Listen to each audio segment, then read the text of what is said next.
mendengar nama kita, yang dia fikirkan tangan kita manfaat untuk mereka, mulut kita manfaat untuk mereka, kemudian kaki kita manfaat, isi dompet kita manfaat untuk mereka, anak-anak kita berikan manfaat untuk mereka.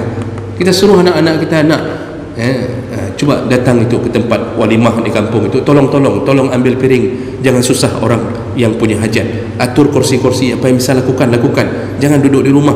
Itu nasihat kita pada anak-anak. Kata Allah, tidak ada yang lebih baik yang engkau lakukan kecuali 3 perkara tadi yang berhubungan dengan sesamamu. Ini maksud Allah apa?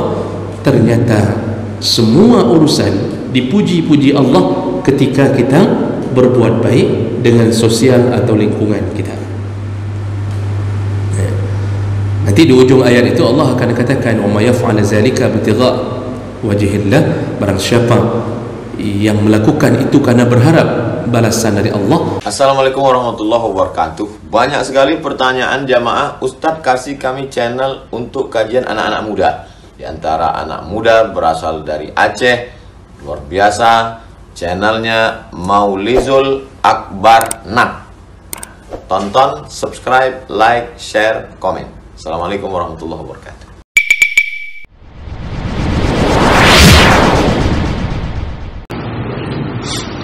Assalamualaikum warahmatullahi wabarakatuh.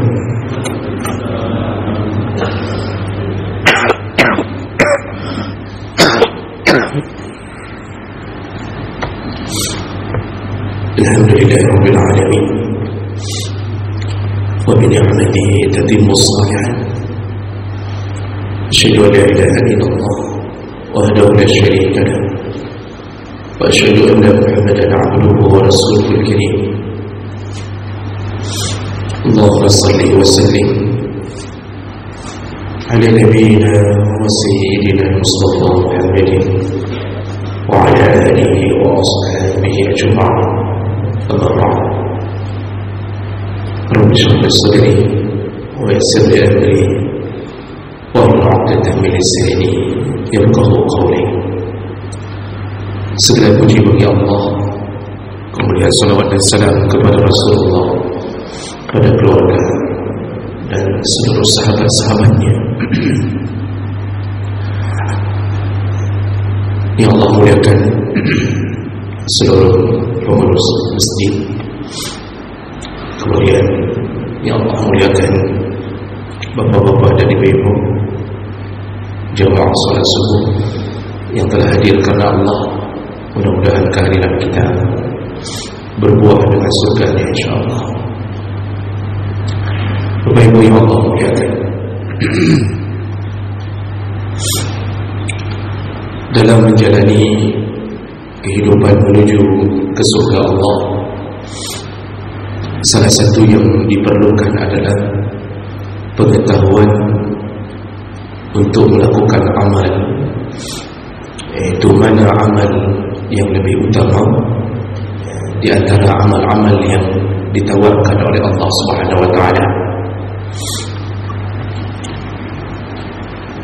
Salah satu daripada jebakan syaitan, yaitu kita memilih amal dengan pahala yang kecil, lalu meninggalkan amal dengan pahala yang besar. Sedangkan nanti kita berhadapan dengan Yaumul Mizan, yaitu hari ditimbangnya amal. Allah Subhanahu wa taala telah mengatakan, wa amma man saqulat mawazinuhu fa huwa fi 'aishatin radiyah.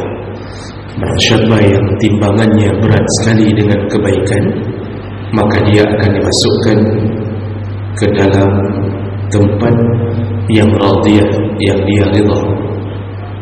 Hati dia ridha, dia tidak komplain, dia tidak protes, dia ridha dengan balasan Allah, yaitu surga. Juga begitu keadaan orang-orang yang punya amal tetapi terlalu sedikit, lalu dibarengi dengan dosa, sehingga jatuhlah kebaikannya dan dimenangkan oleh keburukannya.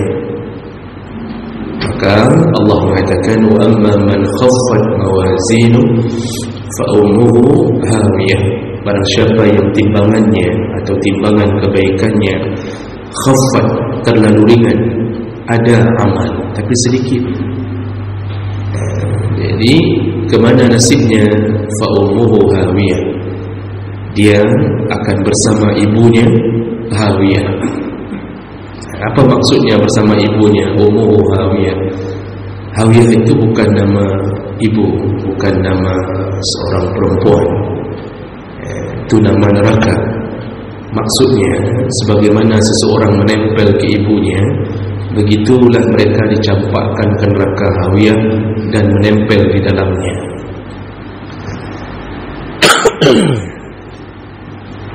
Makanya ibu-ibu jangan kasih nama anak-anak perempuan kita dengan nama hawiyah. Biasa dipanggil Kak Ayah, jangan dikasih nama, itu nama neraka. Jadi jemaah Allah Subhanahu wa taala, maka perlu kita punya pengetahuan mana amalan yang besar, yang afdal di antara amalan-amalan yang disediakan oleh Allah. Syaitan itu kalau sudah tidak mampu menjatuhkan orang ke dalam dosa, maka dia akan membuat jebakan. Orang tidak tahu lagi mana amalan yang lebih afdal. Itu jebakan-jebakan syaitan. Ada orang yang mengira bahawa salat tahajud lebih utama daripada salat subuh. Itu jebakan syaitan.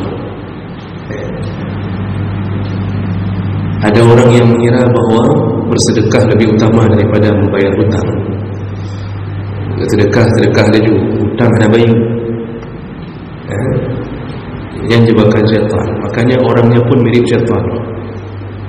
Sedekah banyak tapi hutang banyak, tidak bayar. Padahal haram sedekah kecuali setelah membayar hutang.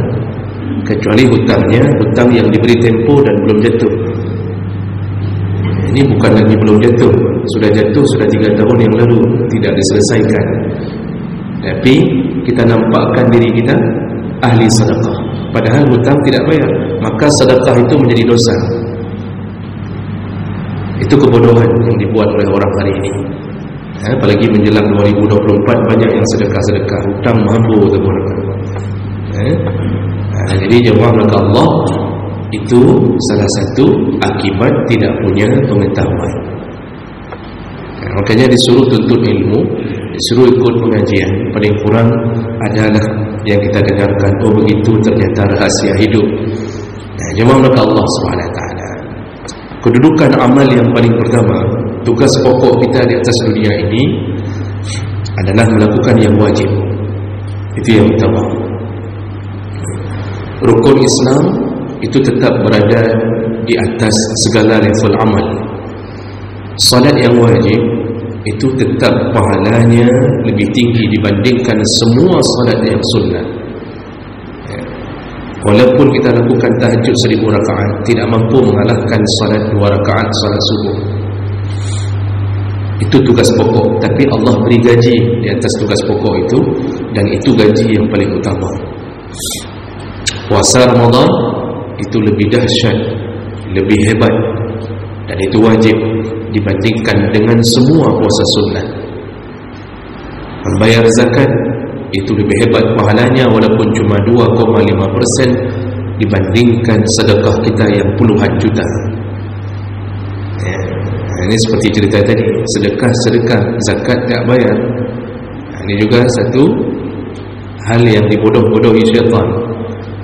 Zakat itu cuma 2,5%, asal sampai nisab dan haul cuma 2,5%. Kalau kita punya uang 100 juta, cuma 2,5 juta Allah minta. 2,5 juta itu lebih dahsyat pahalanya dibandingkan yang kita sedekahkan 250 juta.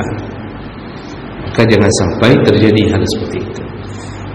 Kemudian naik haji itu lebih utama daripada kita melakukan umrah berulang-ulang. Haji belum daftar, umrah sudah 10 kali. Ini adalah permainan syaitan. Yang wajib tetap lebih utama dibandingkan yang sunnah. Itu dulu yang perlu kita pahami, ya, bahwa jangan sampai yang wajib tertinggal lalu kita utamakan yang sunnah.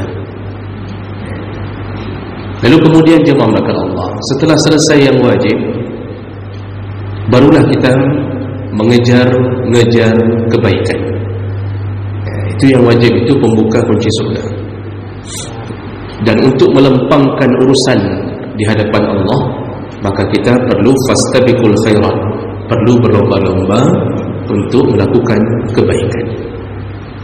Nah, di sini kita juga harus lebih faham bahwa mana yang lebih utama, kebaikan di luar yang wajib. Apakah kita melakukan ibadah sunnah yang mahdhah, artinya yang prosedural, atau kita melakukan yang prosedural yang berhubungan langsung dengan Allah, atau kita melakukan amalan-amalan yang sunnah tapi hubungannya dengan manusia.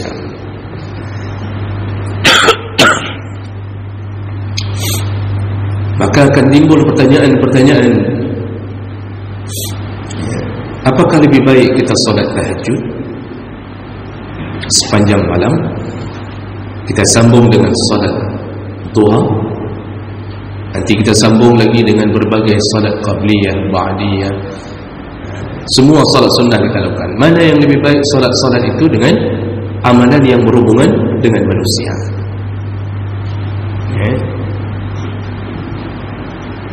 Ada orang yang sifatnya dengan Allah taat, siang malam menyembah Allah dalam perkara yang sunnah. Jadi hanya pri-pri sembahyang tahajud, salat duha, salat hajat, beliau sering istikharah, beliau sering kadang-kadang salat tasbih, macam-macam beliau lakukan. Tapi tidak baik, bukan tidak baik, tapi tidak peduli dengan urusan manusia. Sendiri tinggal di rumah, melentangkan sajadah, jungkir balik di atas sajadah, tapi tidak pernah hadir ke walimah, orang tidak pernah hadir.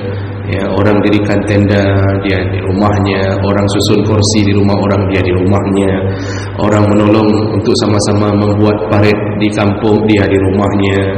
Orang diajak gotong royong, dia di rumahnya. Tapi sembahyang jemaah. Nah, ini di sini orang harus faham. Jawab kepada Allah Subhanahu wa taala. Ketika dihadapkan antara amalan yang langsung berhubungan dengan Allah, baik puasa sunnah, salat sunnah, yang sifatnya langsung vertikal dengan Allah, ketika berhadapan dengan urusan yang horizontal yang berhubungan dengan manusia, maka ternyata dalil-dalil menyebutkan jauh lebih hebat urusan berbuat baik dengan sesama manusia dibandingkan memperbanyak urusan yang hanya berhubungan dengan Allah dalam tanda kutip yang sunnah. Kalau yang wajib tadi tidak ada cerita lagi, itu memang sudah nomor satu. Ini kalau yang sunnah diadu, apakah kita awalkan sunnah dengan Allah yang langsung berhadapan dengannya, atau kita melakukan yang sunnah-sunnah tapi berhadapan dengan sosial atau dengan manusia? Mana yang lebih utama?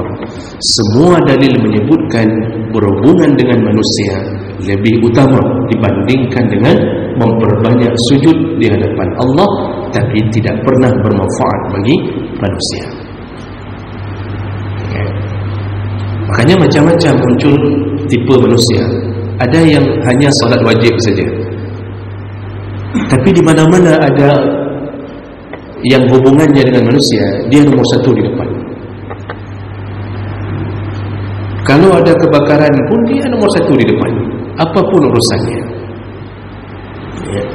Ada urusan apapun dengan kampung, dia nomor satu di depan. Urusan pegilih-pegilih masjid, dia nomor satu. Ada orang yang duduk dalam masjid solat duha tidak habis-habisnya, mau pegilih masjid dah geting. Jadi kalau kita bahasanya bahasa bangai, mana lebih hebat pahala orang yang bersihkan WC masjid dengan orang yang salat duha dalam masjid? Bersihkan WC masjid itu membuat orang nyaman begitu datang ke masjid. Ribuan orang merasa nyaman. kan, toek mangan. Kalau sudah toek mangan kan hidup mangan. Orang kencing enak, tinggal kencing saja, tidak ada lagi bekasan bau-bau yang sebelumnya. Kenapa? Ada orang yang bersihkan, tapi dia enggak sempat solat duha.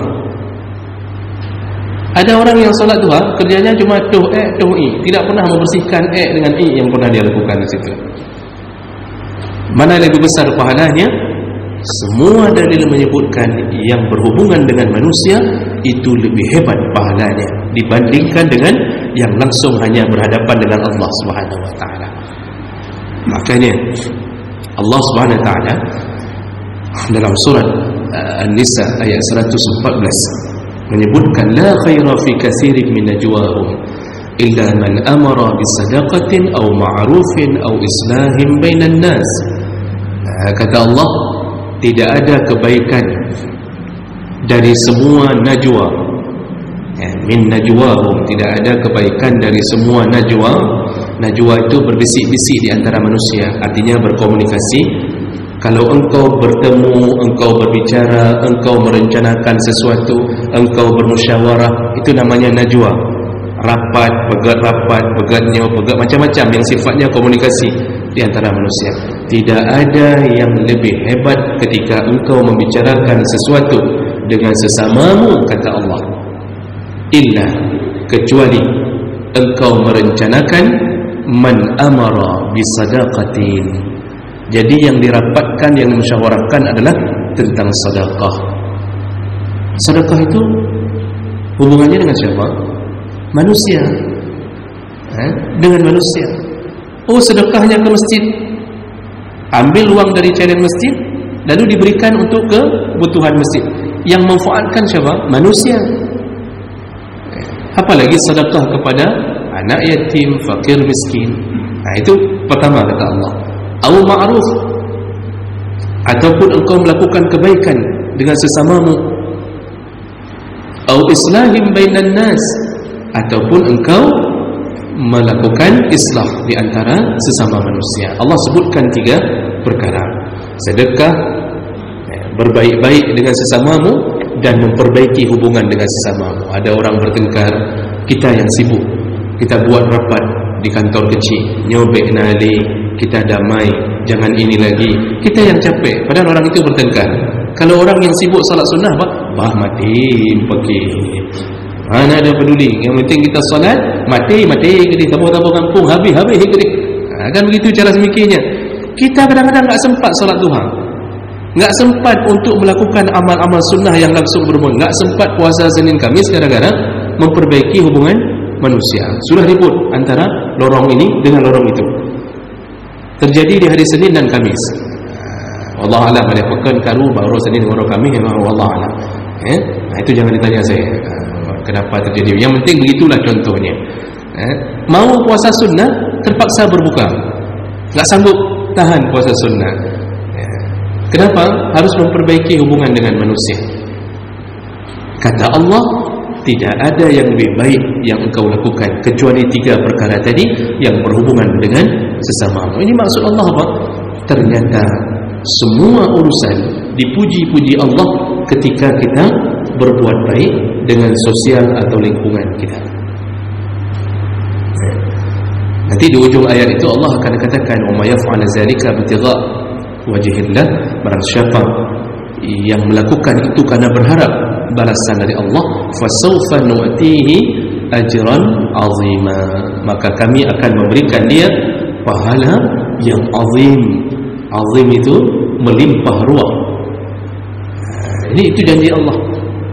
3 amalan tadi semuanya berhubungan dengan manusia. Itu sudah Allah katakan di awal ayat, la khaira, tidak ada kebaikan yang melebihi daripada itu. Artinya tahajudmu kalah dengan usahamu berhubungan dengan manusia. Duhamu kalah dengan urusan engkau sedekahkan kepada anak yatim, fakir, miskin. Semua puasa sunnahmu bisa kalah dengan engkau memperbaiki hubungan di antara manusia. Maka itu dikuatkan oleh hadis-hadis Nabi sallallahu alaihi wasallam. Contohnya Bapak Ibu, Rasulullah pernah mengatakan dalam hadis yang sahih, man sa'a 'alal armalah wal yatim. Barang siapa yang melakukan sa'i itu berjalan-jalan, keliling-keliling. Barang siapa yang berkeliling-keliling menolong armalah dan yatim, menolong janda dan anak yatim. Ini satu paket. Maksudnya kalau mamaknya janda, otomatis anaknya yatim. Kan begitu? Disuruh tolong janda dan anak yatim. Yang disebut yatim yang belum baligh. Dalam fiqh definisi yatim yang belum baligh. Kalau yatim yang berhak ditolong, ya yang mereka belum mampu untuk menghidupi dirinya sendiri, itu yatim. Jadi tidak semua kita disebut dengan yatim. Kita kan wajah-wajah yatim semua. Apalagi yang sudah tua-tua, yatim piatu ni mandu. Yang sudah berubah-berubah ni yatim piatu mandu. Ilun tuan pika yatim piatu si. Apakah kita berhak untuk ditolong bersama janda? Tidak. Kita tidak termasuk lagi kategori itu. Makanya Rasulullah mengatakan, barang siapa yang berkeliling-keliling, maksud keliling dia asal dengar di mana ada anak yatim dengan ibunya yang telah ditinggalkan oleh seorang suami, lalu dia menolong mereka. Apakah kasih 1 sak beras setiap bulan? Apakah dia menolong anak yatim ini dengan menyekolahkannya? Masalah nanti dekat dengan ibunya yang terserah, yang masalah kedua. Kita tolong anak yatim. Rupanya ibu anak yatim ni rupanya gara-gara beras, lalu mulailah dekat dengan kita. Yang masalah yang kedua itu terserah nanti. Yang penting siap-siap saja hancur dengan isteri pertama, ini baru. Makanya kadang-kadang menolong janda itu biarkan isteri yang tolong. Kita kasih saja beras sama isteri kita. Kalau kita yang kasih, nanti isteri kita yang jadi beras. Jadi jemaah nakal Allah Subhanahu wa taala, apa kata Rasulullah? Yang hari-harinya dipenuhi dengan keinginan untuk menolong anak-anak yatim, disertai dengan menolong ibunya, otomatis kan menolong ibunya. Kita tolong anak itu, ibunya sudah mulai tertolong. Ibunya sampai harus jualan setiap hari pagi demi menghidupi anak-anaknya. Alhamdulillah, anaknya ada yang kasih uang jajan untuk sekolah. Alhamdulillah, ada yang bayarkan SPP-nya di pesantren. Kan tenang hati ibunya. Itu juga menolong janda. Apa kata Rasulullah? Fahuwa kal mujahid fi sabilillah. Maka posisi dia saat itu seperti orang berjihad di jalan Allah. Jadi sudah sama dengan orang berperang di jalan Allah. Cuma bedanya kalau orang berperang di jalan Allah, kalau mati syahid. Kita kalau mati belum tentu syahid. Kenapa? Dibacok oleh isteri sendiri. Kan enggak syahid kan, Pak? Gara-gara terlalu sering ke rumah janda itu. Kan bisa begitu. Kalau di sana dapat syahid, kita kalau mati belum tentu syahid. Tapi pahalanya sama seperti kita melakukan jihad, tapi tidak sampai pada pahala syahid. Lalu Rasulullah sambung, dan lebih dahsyat lagi kata Rasulullah, yang dia lakukan di hari itu pahalanya lebih hebat daripada orang yang bangun sepanjang malam untuk salat dan siangnya puasa. Jadi kalau ada orang yang puasa siang, malam melakukan qiyamul lail, lebih hebat memberikan 100.000 kepada anak yatim dan janda sehingga mereka merasa tenang hidupnya. Jadi oleh kerana itu Bapak Ibu, ini bagi kita yang tak sanggup sembahyang tahajud, yang tak sanggup puasa Senin Khamis, gantilah dengan menolong itu. Setiap Senin ambil wang 200.000, ajuk ke anak yatim dan janda. Itu penggantinya, bahkan lebih besar pahala itu kata Nabi. Lebih besar pahala itu. Kenapa bisa begitu? Ini semuanya urusannya adalah urusan membahagiakan hamba Allah. Allah Subhanahu wa ta'ala paling senang dengan orang yang membuat senang hambanya yang lain. Kita ini telah ditakdirkan Allah, hidup kita ini diseimbangkan dengan cara tidak seimbang. Bagaimana maksudnya? Kita ini takdirkan Allah, hidup kita bisa seimbang di akhirat dengan membuat dunia ini tidak seimbang. Di antara kita ada yang kaya, ada yang miskin. Si miskin masuk surga dengan sabarnya, si kaya masuk surga dengan syukurnya. Seimbang di akhirat, artinya sama-sama bisa dapat surga, tapi tidak seimbang di dunia. Allah punya tujuan, wahai yang kaya, fikirkanlah hambaku yang kau miskinkan, karena engkau kukayakan, karena berkat adanya orang miskin tadi. Makanya kebutuhan kita terhadap orang miskin lebih besar daripada kebutuhan orang miskin terhadap orang kaya. Yang perlu berat tamat nak mulai.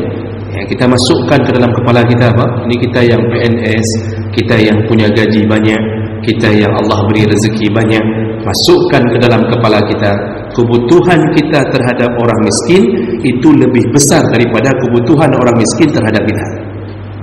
Orang miskin butuh kita apa? Cuma butuh ditolong dengan harta. Tapi kita butuh orang miskin itu apa? Untuk bisa masuk surga. Orang miskin, mereka memang sudah jatah masuk surga kalau mereka beriman dan taat.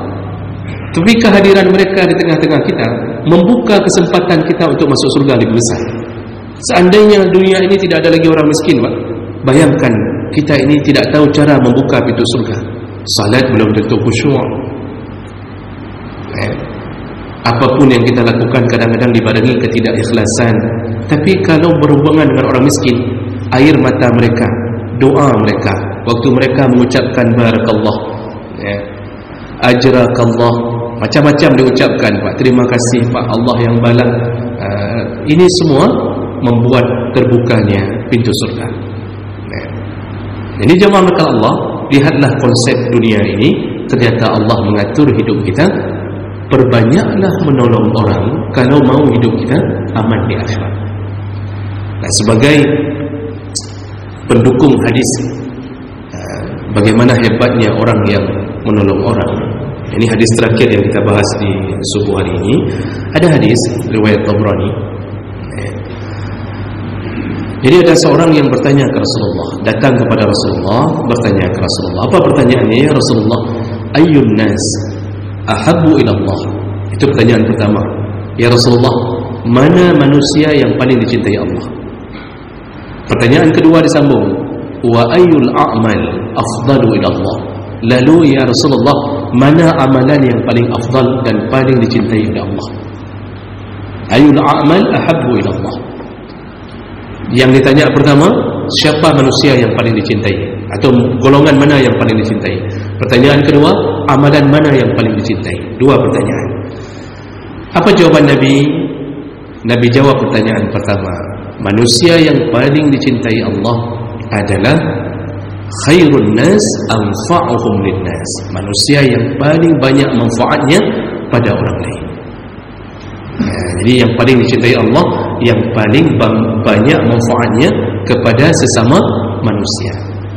Kan Nabi enggak jawab yang paling manusia yang paling baik di sisi Allah, paling dicintai, yang paling banyak salat sunnahnya, yang paling banyak puasa sunnahnya. Enggak. Ternyata Nabi jawab manusia yang paling terbaik di sisi Allah, dicintai sekali oleh Allah, yaitu manusia yang paling banyak manfaatnya pada orang lain. Jadi hidup dia sudah seperti sebatang pohon kelapa, mulai dari batangnya sampai ke ujung daunnya semua bermanfaat. Semua bermanfaat. Maka hidup ini, ketika orang mendengar nama kita, yang dia fikirkan tangan kita manfaat untuk mereka, mulut kita manfaat untuk mereka, kemudian kaki kita manfaat, isi dompet kita manfaat untuk mereka, anak-anak kita berikan manfaat untuk mereka. Kita suruh anak-anak kita, nak, cuba datang itu ke tempat walimah di kampung itu, tolong ambil piring, jangan susah orang yang punya hajat, atur kursi-kursi, apa yang bisa lakukan, jangan duduk di rumah. Itu nasihat kita pada anak-anak. Anak kita apa? Datang ke situ, kumpulkan piring, kalau kemudian dia kumpulkan gelas, kan pekerjaan kecil. Tapi kalau nggak ada yang kumpul piring dengan gelas, Pak, tamu berikutnya mau makan dengan apa? Untung ada anak-anak kita, makanya anak kita pun bermanfaat, isteri kita pun bermanfaat untuk orang. Kita bilang sama isteri kita, baik kau duduk di rumah, jangan duduk di rumah, sana pergi petik togi di sana. Petik togi sekilo, 3 jam petik tak habis-habis, ngupatnya yang banyak, itu hilang lagi manfaatnya. Kan ada yang model begitu, Pak, asal sudah walimah bertumpuk 10 orang di depan togi sekilo, enggak habis-habis togi itu, Pak, dari pagi sampai zuhur. Ada juga, tapi itu sudah memberi manfaat. Daripada kita enggak datang, enggak ada yang petik togi, kan bagus datang. Nanti ada yang goreng kerupuk muling, ada yang membelah-belah telur saja, Jadi kerja dia cuma ambil benang, mak zero belah dia, mak zero belah ni, pelah-pelah bawa mana dekat. Tapi sudah tolong orang, semua manfaat. Ada orang meninggal, kita juga bermanfaat. Kita yang sibuk cari kerenda, cari kain kafan, kemudian kita sibuk bagaimana mengurusi jenazah agar cepat selesai. Seluruh tubuhnya bermanfaat. Inilah manusia yang paling dicintai Allah Subhanahu Wa Taala. Jadi jemaah melakukan Allah, hidup itu jangan hanya melulu berfikir untuk ibadah yang sifatnya hanya berada di atas sajadah. Bahkan Nabi mengatakan, sambungan dari hadis ini, kata Rasulullah, amal mana, tadi ditanya, amal mana yang paling hebat ya Rasulullah, yang paling cintai? Apa jawaban Nabi? Wa ahabbul a'mal ilallah, amalan yang paling dicintai Allah. Yang pertama, sururun tudkhiluhu fi qalbil muslim, engkau memasukkan bahagia ke dalam hati seorang muslim. Memasukkan kebahagiaan. Ada orang sedang susah, wajahnya mukra'am. Mukra'am apa bahasa Indonesia ini? Berkerut, pandai nak berkerut, kerut kat Tuhan. Cemberut, mungkin kita lihat dia dalam masjid tak bisa senyum. Dari tadi ceramah orang senyum, dia tak bisa senyum. Itu berarti ada masalah. Mungkin apakah ribut sama istrinya, atau mungkin dikunci pintu mak istrinya, nyobek, kecuali kan duduk pengen belanja. Makanya dia bingung. Makanya yang dari tadi tidak senyum-senyum itu mungkin itu ceritanya. Jadi jemaah melakukan Allah, kita lihat dia terduduk. Jadi seperti orang bingung. Lalu kita tanya, apakah menan? Ada masalah apa? Dia bilang, Masya Allah, hana pengen lindung sama sekali. Tidak ada wang. Isteri sudah marah-marah, parang sudah diasah. Ini bahaya. Lalu kita katakan, dia sudahlah berapa wang belanja untuk bulan ini? Dia bilang, alah, yang penting 500 ribu, ada 500 ribu aja sudah okey dulu untuk bisa masuk ke rumah lagi. Karena sudah 3 malam tidur di menasah. Jadi jamaah maka Allah, kita keluarkan, nyolong pepinjam, saya pinjamkan wang ya, silakan. Gembira hatinya, terima kasih. Gembira itu amalan terbaik. Ada orang ditimpa musibah, sedang nangis, bersedih hati, lalu kita katakan sabar, sabarlah. Biasa, suami meninggal itu biasa. Suamiku juga sudah duluan meninggal, bersabarlah. Nanti tinggal cari suami lain. Meninggal lagi, cari lagi yang lain. Akhirnya dia bergembira. Kata dia, betul sih, betul sih. Kalau anak yang meninggal, kita datang, kita gusuk-gusuk di punggungnya, kita katakan anak yang meninggal itu menunggu di pintu surga. Lebih bagus meninggal sekarang sebelum balik daripada nanti meninggal setelah balik dia sudah lihat yang porno, dia sudah lakukan maksiat, dia sudah durhaka. Kan bagus mati sekarang. Kalau ada yang lain, matikan aja sekarang semuanya usaha kita. Dia bahagia, Pak. Dia bahagia, tenang hatinya setelah mendengarkan kalimat-kalimat dari kita. Itu amalan terbaik, kata Nabi, memasukkan kegembiraan pada hati seorang muslim. Lalu kemudian Rasulullah sambung. Ini mana trik ni, Pak? Paling sekitar 1 jam lagi selesai ini. Kemudian, au takshifa anhu kurbah, engkau melepaskan kesulitan seorang muslim, kata Rasulullah. Itu amalan terbaik. Engkau lepaskan kesulitannya. Apa saja? Orang yang sedang ditimpa musibah penuh kesulitan. Itu berapa dalam bulan ini sudah berapa kebakaran yang muncul di Semawi. Itu yang di Mon Gedung bahkan habis ini, Pak, terbakar badannya. Yang servis TV itu habis tu badan terbakar. Kemudian yang di Kampung Jawa itu enggak sempat ambil apapun, hanya tinggal baju di badan. Lalu kita datang menolongnya, kita kasih, kita kumpulkan uang, tolonglah, kita tolong saudara kita. Bayangkan kalau keadaan kita begitu. Lalu dia lepas kesulitannya dengan uang yang kita kumpulkan. Dia bisa beli baju, dia bisa beli beras. Masya Allah, itu amalan terbaik, kata Nabi. Lalu kemudian au taqdi anhu dainan, atau engkau lepaskan hutang seseorang. Ada orang miskin berhutang di warung, ambil beras, ambil minyak, ambil gula, belum bayar. Kita tahu, maka kita tanya ke warung itu, padu hutang, urus kasihnya, berapa hutangnya? Diam-diam kita bereskan, kita lepaskan hutangnya. Masya Allah, kita telah menjadi manusia dengan amalan yang terbaik. Atau hutangnya sama kita, Pak. Kita lihat dia setelah berhutang memang jatuh bangkrut, miskin, maka disunnahkan untuk memaafkan hutang itu. Kalau betul-betul miskin dan orangnya baik. Jadi bukan yang menipu. Kalau yang menipu jangan maafkan. Yang menipu bilang saja, kita akan jumpa nanti di pengadilan Allah. Tapi yang tidak menipu, kita lihat betul miskin, maafkanlah hutang itu. Dulu di Bani Israel, dalam hadis riwayat Muslim, ada seseorang yang suka mengutangkan uang ke orang yang membutuhkan bantuan. Setiap kali dia mau tagih, dia pesan kepada budak-budaknya, tagihlah kepada yang mampu bayar. Yang tidak mampu bayar lagi, engkau lihat suasananya atau keadaannya sudah miskin sekali, maafkanlah, hapus dari catatan. Mudah-mudahan dengan kita memaafkan mereka, Allah maafkan dosa-dosa kita.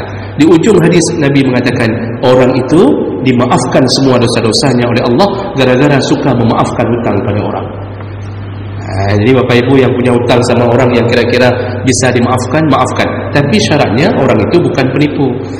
Tapi kalau sudah menipu, Bang, itu jangan.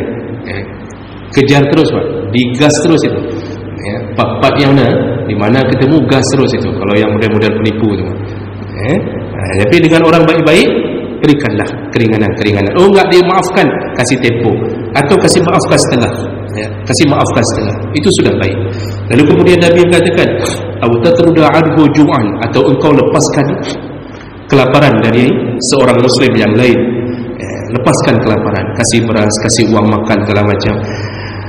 Dan di ujung hadis Nabi mengatakan, aku berjalan wala an amshi ma'a akhi, aku berjalan bersama saudaraku untuk melepaskan satu kesulitan orang, maka semua amal itu.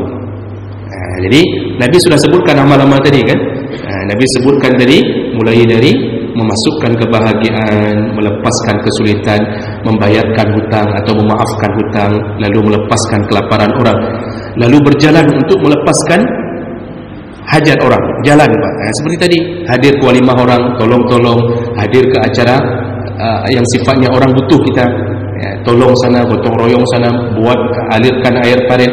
Semua itu kata Nabi lebih disukai Allah dibandingkan kita beriktikaf di masjidku ini, yaitu Masjidun Nabawi syahran, sebulan.